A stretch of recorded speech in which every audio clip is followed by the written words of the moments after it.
Hey everyone, welcome to another episode of DarshanTalks. I'm your host, Darshan Kulkarni. It's my mission to help patients trust the products they depend on.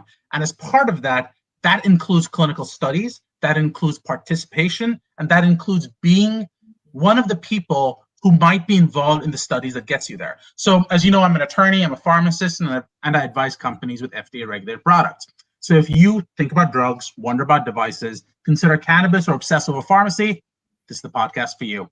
I do have to emphasize, this is not legal advice, it's not clinical advice, it's for educational reasons only. So I do these video podcasts because they're a lot of fun. I get to talk to smart people like the one I'm going to talk to today, and I find myself learning something new each time. So it'd be great to know if you're listening, and if you like what you hear, please leave a comment, please subscribe. You can find me on DarshanTalks on Twitter, or just go to our website at DarshanTalks.com. Today's podcast is going to be really, really exciting because we have someone who brings a wealth of information in patient centricity and patient engagement, but is now seeing it from a different viewpoint and is now recontextualizing that information. We get to learn about that recontextualization. So if you are in clinical research and are curious about patient engagement, how is that different from patient centricity, and how that all ties into clinical research, this is the podcast for you. Our guest today is the SVP of Patient Insights and Solutions at the Patient Center of Excellence in Prime Global. So that is a bit of a mouthful, so I'm going to ask her to explain what those words actually mean. But our guest for today, ladies and gentlemen, is Miss Emma Sutcliffe. Emma, good to have you on. How are you? So lovely to be back. Thank you.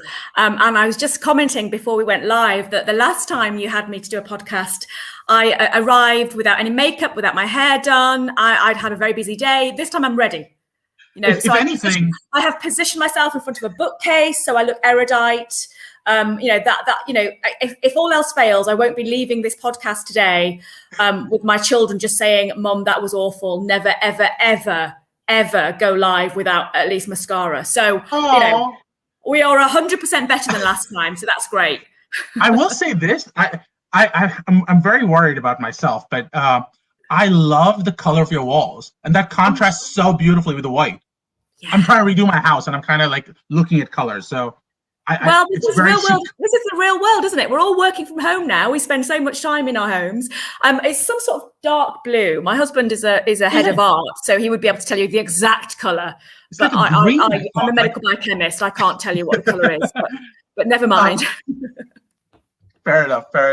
So Emma, talk to us about what you're doing now. How is that different from where you were, and what has changed? Absolutely. So I have a really wonderful role, actually, and it's one of those situations when, you know, I can't believe that they pay me to do the job I do, and that's delightful. So my job is to lead the Centre of Excellence at Prime Patient, which is a Centre of Excellence with experts in clinical trial recruitment, patient voice publications, all types of patient engagement projects, right from patient-focused drug development through every part of an engagement relationship, right through to patient support programs. So we have experts that head up each of those different parts within Prime Patient. Prime Patient, the big cell, just to give you the facts and figures. So Prime Patient works as a Centre of Excellence to assist our 7 specific medical communications agencies within the Prime Medical Group. And then there are 4 further expert consultancies, including Access, oncology specialist consulting, and our most recently one, which is omics, and all the omics around medicine. But what the role of the Centre of Excellence, the Prime Patient Centre of Excellence team, is to do is to support all of our colleagues and all of our clients, our pharma clients, with understanding and integrating the patient voice into all of our projects. So what we actually say is, we really have 2 objectives, and the objective is to amplify the patient voice within healthcare, and the other objective is to augment and and help provide actionable insights from patients to our pharma clients. So we have a dual role. And the reason we have this dual role is because our credo, I suppose, is that we actually deliver the business of patient engagement. What I mean by that is we are no longer in a place, fortunately, we're no longer in a place where we talk about patient engagement or centricity being at the heart of what we do or nice to do. It is now a business essential. It has a return on investment. And so our job is to ensure that the patient voice is amplified and patient insights are activated so that we deliver the business of patient engagement for our clients. And I actually really like that because it's very transparent, transactional, and it means we all know the rules to abide by. And it really does come from, the Kish, who was a tech journalist, said in 2012 that patient engagement would be the next blockbuster drug, which is a huge, ambitious, bold statement. And then fast forward and we see Laura McKeveny, who exited Novartis at the end of 2020, and she was global head of patient insights there, saying that we are now in a place where patient engagement has to have a transferable business value within an organization. And it's manifest in every single department. If you get the patient engagement practices right, you will get the business of patient engagement right, and you will get a return on your investment. What that means is we all benefit. So this is where we have the concept that we are pushing very hard for, all of our colleagues, and we do consider patients and pharma to be our colleagues. We're trying to push people forward and to promulgate the concept that when patient engagement is right, there is a triple win. That means that patients benefit because they get medicines and they get treatments and devices and support sooner. It means that pharma benefits because their products and services and devices are fit for purpose. And ultimately, it means that society does benefit because we all know the challenges with trial recruitment, trial retention, bringing products through the pipeline. And we also know when a product is available, when a medicine is available, that it's very hard to sustain in long-term adherence and compliance with chronic conditions. So we need to get patient engagement right for patients, for pharma, and for society.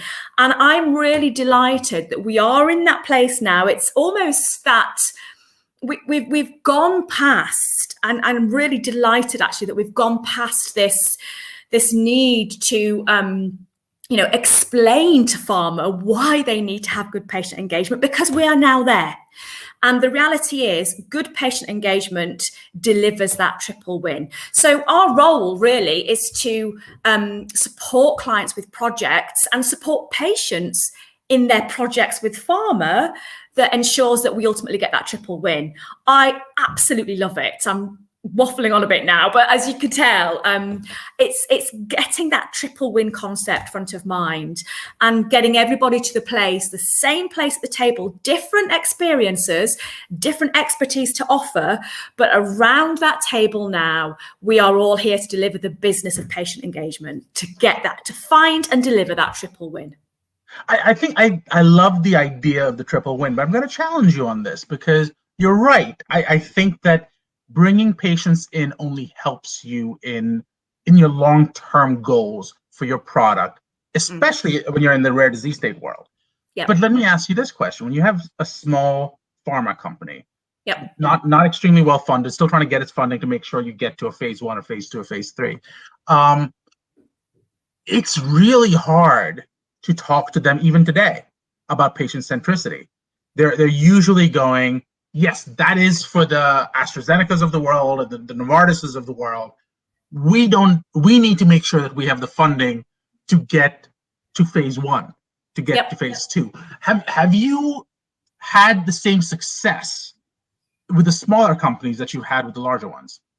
Absolutely. In fact, most of the work we do is with those smaller companies to give them our expertise, our centre of excellence expertise, so we can expedite them through those stages of normalisation. We actually call it normalising patient engagement practices in-house.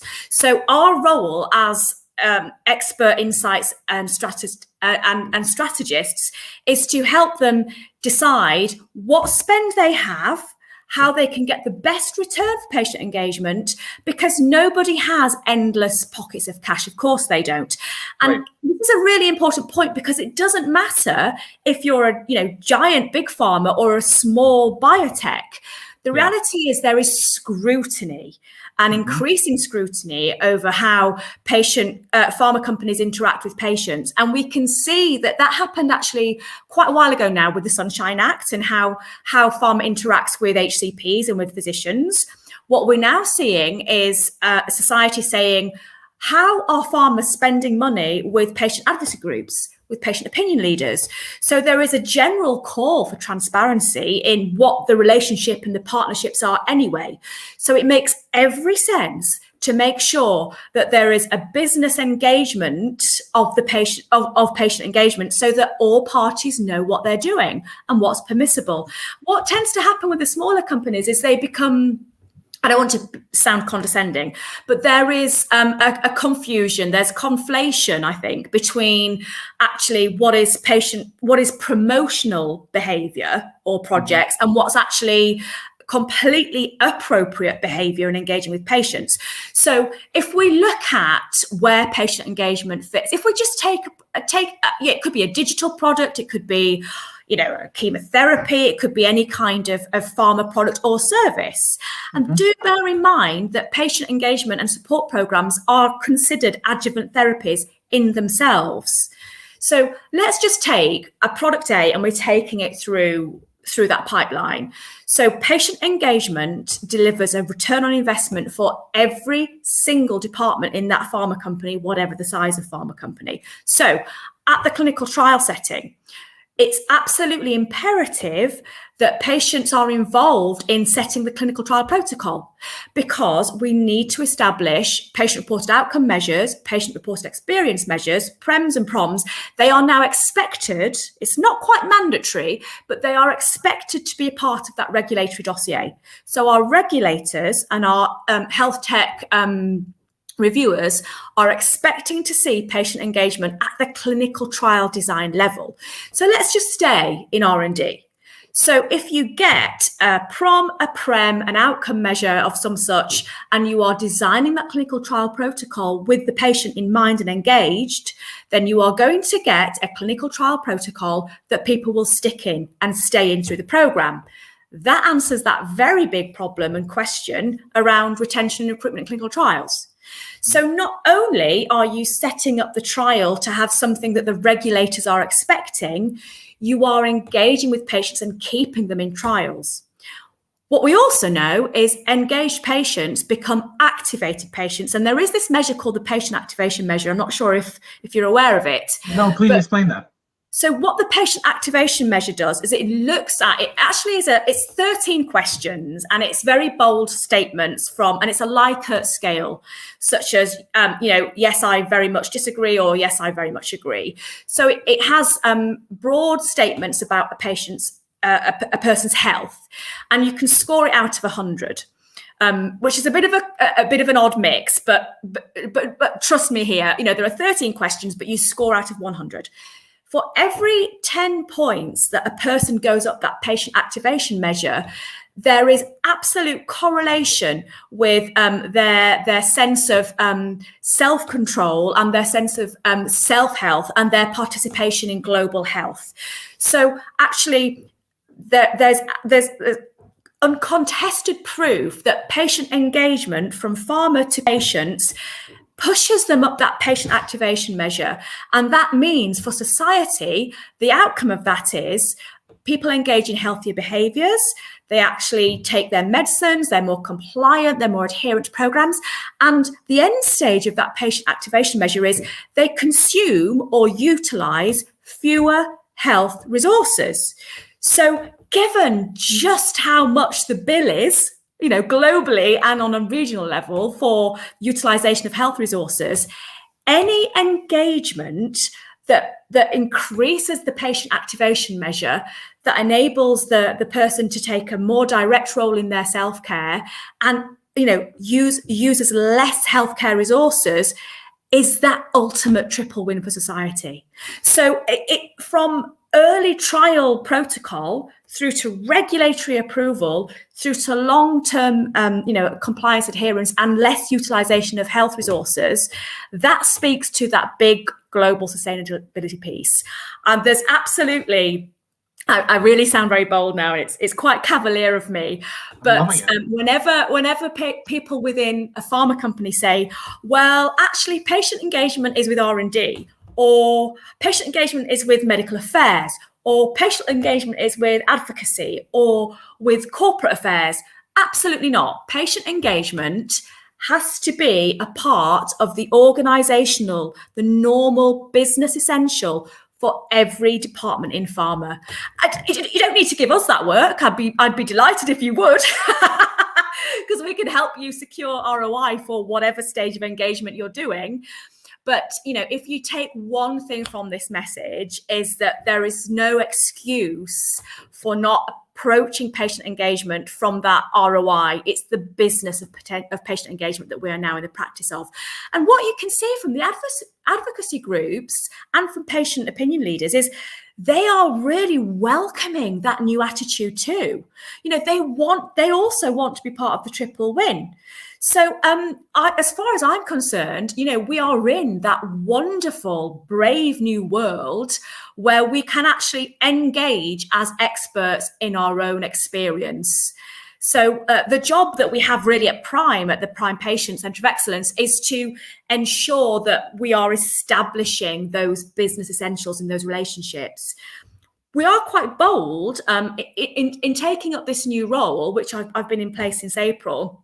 We actually have established patient contracts directly with patient experts that we want to work with.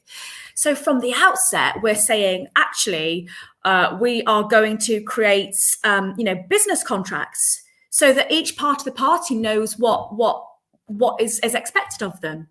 And I can absolutely tell you, we haven't had one issue with those patient experts. In fact, they've welcomed them. And then what we can do then is demonstrate to our pharma clients who are a little bit afraid of creating those business engagement contracts that it's completely feasible and that transparent practice benefits us all. So I am now proselytizing and lecturing, but because I feel very impassioned that we can actually have new business relationships with the advocacy groups, with the experts, and that patient engagement should absolutely, permeate through all aspects of pharma business, whatever the size of pharma company you are. So, which raises a really interesting question to me, because you talk about these contracts, which create this discrete list of expectations, which as a lawyer I love, because I get to go, this is what I'm holding you to. However, the key portions of this, as you put it, were transparency and transactionalness. The question I have is this ever, because we now live in a world where people can look backwards and go, and basically Monday morning quarterback, for lack of a better term. Do you worry about a scenario where someone would come in after the fact and go, you gave X amount of money to this patient, and this patient, was a advocate for your product? You are now beholden to training this patient, making sure that they do all these other things that they were supposed to, and therefore they might improperly influence the prescribing of your product by, in our case, CMS, and that causes its own issues. What is your take when companies say something like that, or when individuals come in after the fact and say, here's a potential problem you hadn't considered? Well, at the risk of sounding really facetious, I don't wish to be facetious, but patients don't prescribe products. Physicians and HCPs and medical experts do, and they will make those prescriptions based on the medical data. What patients do is contribute to the clinical trial design and contribute their experience so that we have patient-reported outcome measures and patient-reported experience measures.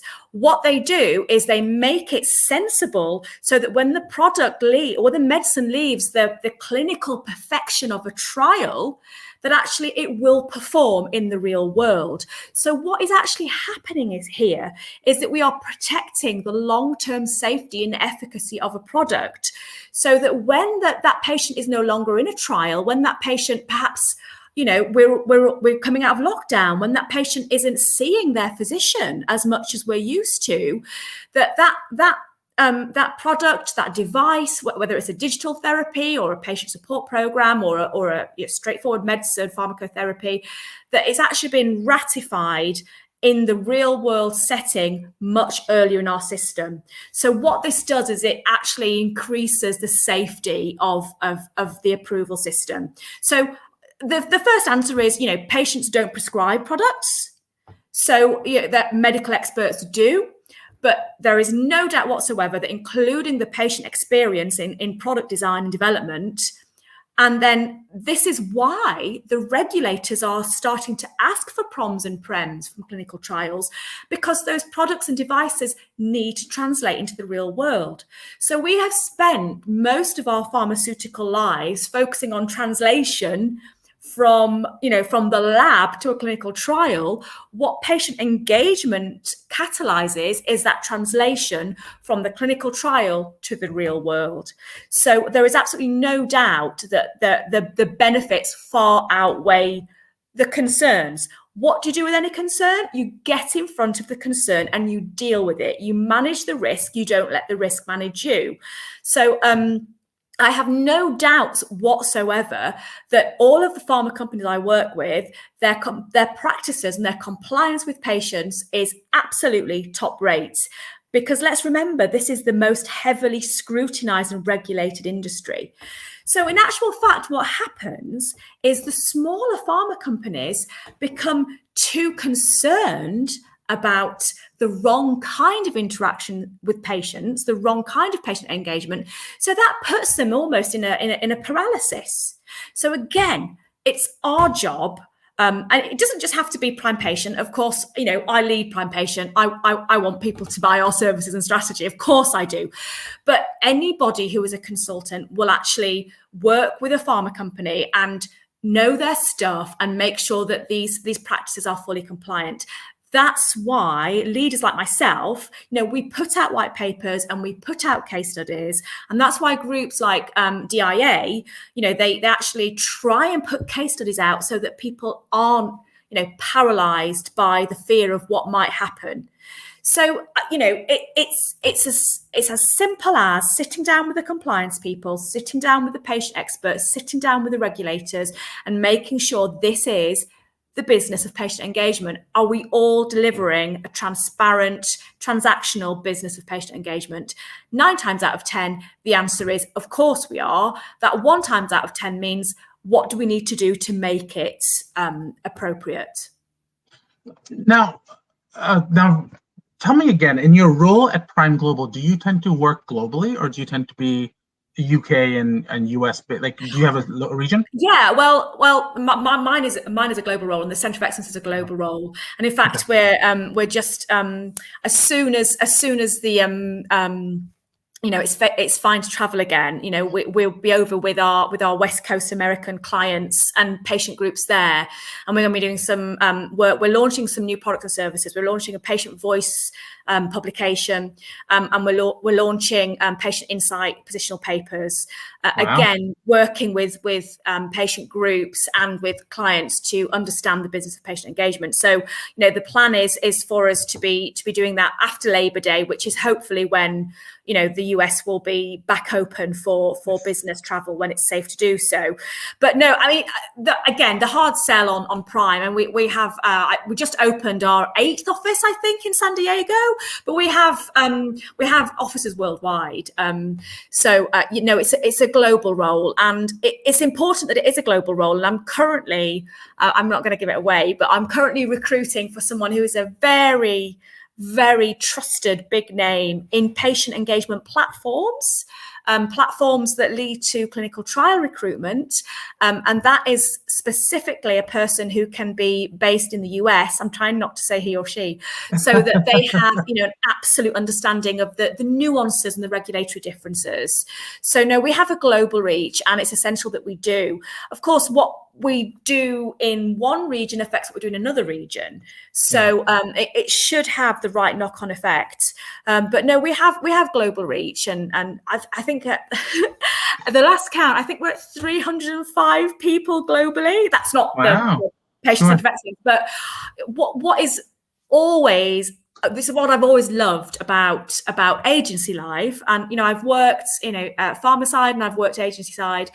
I genuinely love the creativity and the almost the agility of agency life, because you have different kinds of relationships with patient groups, for example, because they don't have that fear of zoiks, is this someone from a big pharma company coming to talk to me, or is this just Emma who really passionately believes in patient engagement?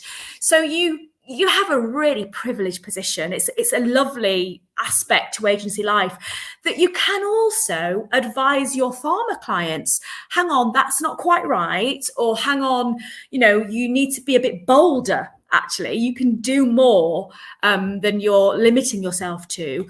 So it's an absolutely fantastic amount. I mean, I'm a mum and a stepmom, so I'm pretty used to that blended family way of working. And so I think that is very much, how I approach my professional life. My role in the Centre of Excellence role is to blend together the needs so that we get that triple win. And what is delightful is we've got so many compelling case studies now. I think the DIA said there were over 100 different examples of patient engagement through all parts of pharma, which really demonstrate the merits of patient engagement. So we have so many case studies and so many great companies doing absolutely great stuff that perhaps then the smaller companies can take their lead from. So if we get patient engagement right, it benefits us all. So. Sorry, I was trying to make sure. I try to mute myself so that I don't interrupt. We already have people tuning in saying hello, and they're really excited to be here. So hi, Christine. I'm glad you're here. Glad you're listening. Let me ask one question. I know I usually try to end these, 15, 20 minutes. We're already well past time, but I just have to know. Sorry, so much fun having to talk. No, but you're so full of information and passion. It's awesome. Let me ask you this. So when they want to bring you in, when is the appropriate time? Is it, I'm now a pharma company, I have a study I have in mind. Do I call the CRO first, or do I call Prime first? Well, probably if you called a CRO, they probably would have called us anyway. Okay. I'm not here to take any work away from any of the CROs, but a lot of them do have some very good patient engagement programs of their own and set practices. But they also do reach out to patient engagement experts like us to say, actually, how do we have the right messages? How do we actually engage people in creating a prom and a prem? How do we integrate, and how do we retain people in trials? So we actually do work with quite a lot of CROs directly. And we have a lot of partnerships where, we're all grown-ups here. We can all work well. There's no reason why we can't. So we often are involved in patient engagement projects that actually take an entire view. So it is that whole view, from patient engagement for a trial or a new trial, but through to the long-standing patient support programs, and actually, publication of data post-trial. So that's what's really great about having. What's great about the Prime patient team is we genuinely have experts in each element of the patient engagement entire spectrum, right from that translational, clinical trial recruitment, enrollment, etc., through to patient education campaigns, public awareness campaigns, advocacy interactions. So across the team, we can be doing one patient survey, a questionnaire for company X, through to, as you said, how do we establish and ratify a patient-reported outcome measure for this trial, through to, working with the the Prime Access Group, another specialist team. How do we have the right conversations with regulators and payers and patient advocacy groups? So it's just wonderful to have this incredible team of experts around me. I can then, lecture, proselytize, look at the strategy of patient engagement and look at that, keeping the sector moving forward, because I've got absolute expert colleagues that stay, I suppose, in their track and focus on those specific things. But it's really lovely for me, because what it means is I can bring, I can interweave the right kind of people in for what a client's challenge is. So I can find a way to either amplify that patient voice or generate insights for pharma clients, whatever stage of patient engagement they're at or they think they're at. Which takes us to the question, you're doing so much. How can people reach you, Emma? I don't want to be reached. Well, obviously, I mean, I can circulate my email afterwards, but you can find me on LinkedIn. You can find me on Twitter, sutty.emma. We run pep talks, and we run prime patient pep talks on Twitter, which is, a lot of the team running. What we do with pep talks on Twitter is we try and share case studies and best practices. So it's not about any kind of agency hard sell. It's around the sector and what patient engagement practices do we need to all be sharing. So you can find me there. Hopefully from Saturday, you won't be able to find me for 2 weeks because I'm going on vacation. Oh, that sounds nice.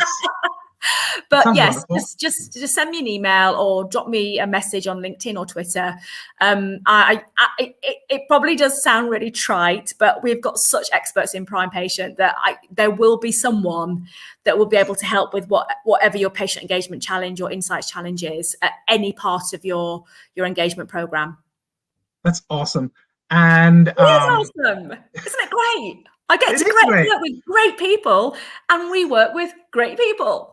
Well, I think that's wonderful. Now, let me do a quick summary. We landed up talking about clinical trial participation. We talked a little bit about how you integrate the patient voice. You talked about the actionable insights that you provide to pharma companies, and actually, you didn't say that in as many words, but also to patients, to educate the patients to be able to meet those expectations, and to do that, you actually use things like contracts, which is unusual but welcome. You also talk about being in the business of patient engagement and it now being a business essential, for lack of a better term. You talk about this new positioning, if you will, of being transparent and transactional, as opposed to this waffly engagement that we've had previously. We discussed a little bit about prims and proms. We talked about the difference between promotional and educational. And then we talked a little bit about the patient activation measure and what that is and how that plays a role. We then got into a little bit about working with CROs and how that comes into play, which is apparently they'll just reach out to you. So you are often the genius pulling those puppet strings, if you will. So I think genius might be a bit of a claim too far, But did I miss anything, first of all? No, I think that was an absolutely excellent summary. The only thing you didn't say was the triple win. Ultimately, it's about getting to triple win. So engagement that benefits patients first, and pharma and society. And it's completely possible to achieve it. If you have that mindset, that's what we will work towards. Very, very cool. I do have a couple of questions for you. My first question. Here we go. Based on what we discussed, what would you like to ask the audience? I would like to ask the audience if they do believe that triple win working is achievable within their organization. Ooh, I usually try to answer it. I would say yes, it absolutely is. But I think it takes a little bit of thought to get there. It's not, people think that you can do a triple win simply by saying, I'm going to do a triple win. And it's usually the result of hard work and actually active tuning into what those wins are, as opposed to sort of doing it and then going and backtracking and going, I probably have a triple win. And that's not helpful. And patients see through that very quickly. Yeah, they do. You said I had 2 questions. So can I? Yeah, I have a couple more. You go first. Oh, I'm sorry. I thought you have 2 questions. Then go ahead. Your turn. I do have another question, if I could. Oh, no, that's fine. Go ahead. Okay, so I'd like to ask them, within a pharma organization, which department do they think rejects patient engagement as being part of their role the most? rejects that it's not. So, okay, I would say, who do based I on need to have a face-to-face with so to give them the good news? so here's what I would say. I think that I'm currently director for a group called FactMI, which is probably the top 20 or 30 pharma companies and their medical affairs departments. And I know that they're all making a push that the patient voice needs to be part of what they're doing on a very consistent level. The big question you have to deal with from a compliance perspective is the way medical affairs works by definition. It's always been a scientific discussion. The question is, in a true scientific discussion, does the other person have to be a clinician or a PhD or the like? Which is why your medical affairs department is staffed with MDs, PhDs, and PharmDs. So the question is it appropriately placed in medical affairs, or does medical affairs have to change the scope, or does a new department need to be created? The alternative question is, should it be in commercial? And I think the argument in commercial is the fact that commercials often trying to push the product. They may not have the goodwill that medical affairs often does. So that educational component, even though it's being done with the right intent and can be done appropriately, question is, do they have the ability to do it? And in terms of patient engagement, one of the things you do have to consider is patients are going to ask the questions they have, not the questions you want. Mm-hmm. And unfortunately, if you're in commercial, whether that's marketing, whether that's something else, you can't keep going, I'm going to have someone else contact you, which is what you'd have to do if it's in commercial and they're asking off-label questions. So how does that play out in your individual organization? Is there a new team that needs to be created? Because we know, as you pointed out several times, the FDA and EMA want you to engage and have patient engagement. So what does that look like? What is that new structure? So that was a roundabout. It's not a trick question, because what I'm trying to explain is it requires an infrastructure. And for a company just to say, well, we have a patient engagement person and it all sits with them is a nonsense, because it's unfair to that person. And also, it's the whole it takes a village to raise a child, right? It takes an infrastructure, a business infrastructure to deliver patient engagement that is effective, returns on investment, is compliant, and ultimately benefits patients, pharma, society. So it is about the infrastructure. And the reason I ask that question is because a lot of what I personally do, so my personal strength, not just leading the team, is looking to help companies create that infrastructure. I've created that infrastructure inside a couple of pharma companies myself, different kinds of pharma companies too.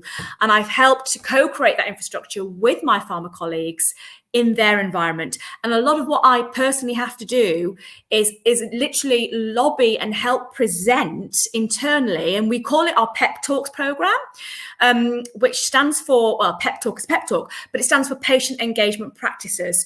So what we do is we deliver either one-to-one or in a group setting, we deliver 6 modules about patient engagement in practice with the intent to sorting out the infrastructure. So what infrastructure do you need for your company to make sure that everything is in the right place, so that the ROI that you invest in patient engagement has a business return? So, you would just go and spend, money on something that you didn't know how it worked. So what we say is, don't listen to anybody who comes to try and sell you this patient education campaign or a patient awareness campaign if they're not saying to you, what is your infrastructure for sensible business delivery? So get your infrastructure right, look at your strategy, and then you will deliver effective patient engagement, which is why it's quite hardcore. And it's nice because, for me, this represents 15 years, 20 years of trying to persuade pharma and patient groups to interact. The fact that we're now at the place saying, what is the infrastructure? What is the compliance? And what is your patient engagement practice? That's a great place to be, because that has elevated it from that nice to an essential, a business essential. It's not a nice to, it's a must do. I love it. I have two more questions for you. Sure. My first question is, what made you happy last week? Made me happy last week. What made me happy last week? Well, my stepdaughter nailed a performance in her end of prep school play as Captain Pinkbeard, and she maintained her pirate accent throughout. That made me very happy. Children managed to have a sports day, so I like 2 children, 2 stepchildren, so there's like always 4 adolescents around here to tell me, you know, how dreadful I am. And actually, we, on the professional front, we welcomed a new expert into our team, and he will be. I shan't say just yet because we're just finishing up on some stuff with him, but he will be leading our patient recruitment and patient retention. Wow. That was absolutely thrilling. First time, Ross. He wrote the book. I'll give you some more clues. He wrote the book on how to use social media channels for patient engagement and recruitment into trials. So go look him up. Cool. So that was absolutely fantastic. And we actually recorded our first patient voice publication with a patient with muscular dystrophy. So that was incredible because what we've got there is a big, you know, a real expert joining the team, which is fantastic. Yeah. And then we're actually doing a patient voice publication with a patient. And a couple of clients who I've worked with in the past said they might like to do some more work with us. So that's always nice, right? So you know what? Last week was great. Oh, and I think didn't England win some sort of football match against Germany? I couldn't tell you. I couldn't tell you if I tried. The entire organisation was quite happy with that. Yeah. So it was a good week last week. There you go. Last question. Okay. What did you learn last month? Well, last month. Oh, do you know what? That's a really funny thing because I was on a leadership course, and I love all those kind of courses because it's time to think. And someone said to me, the course leader said that leadership is when people will follow you, even if they don't have to. And I use that as a conversation with lots of different people. So it really sparked off, but it made me learn something about myself in that I kind of sat there thinking, I don't want anyone to follow me. Which made me think I'm a bit too busy right now. But I just thought that was a really nice, insightful thing to think about, that actually that's what leadership is. It's when people don't need to follow you, but you kind of innovate them or inspire them such that they want to, they're not quite sure maybe what it is. Maybe you're kind of questing and pioneering together, but they want to believe that, you know, if you work together, that something good will come. And I just thought that was really interesting because we see so much stuff about, you know, what's a leader, what's a manager. Yeah. So that definition just did sit in my head for a while, and it was in a lot of the conversations I was having with colleagues and clients last week. Love it. Yeah, so that was good. Cool. Again, Emma, where can they reach you? What's the Twitter you suggest? Sutty.Emma. And LinkedIn, I'm Emma Sutcliffe. Shall I give my email address out? Is that okay? Yeah, absolutely. Okay, that's totally okay. It's emma.sutcliffe. It's SUTCLIFFE at primeglobalpeople.com. There you go. And you can reach me at DarshanTalks on Twitter or find me on our website at DarshanTalks.com. Emma, this was wonderful. Thank you so much for being on. Always a pleasure. Can't wait till next time.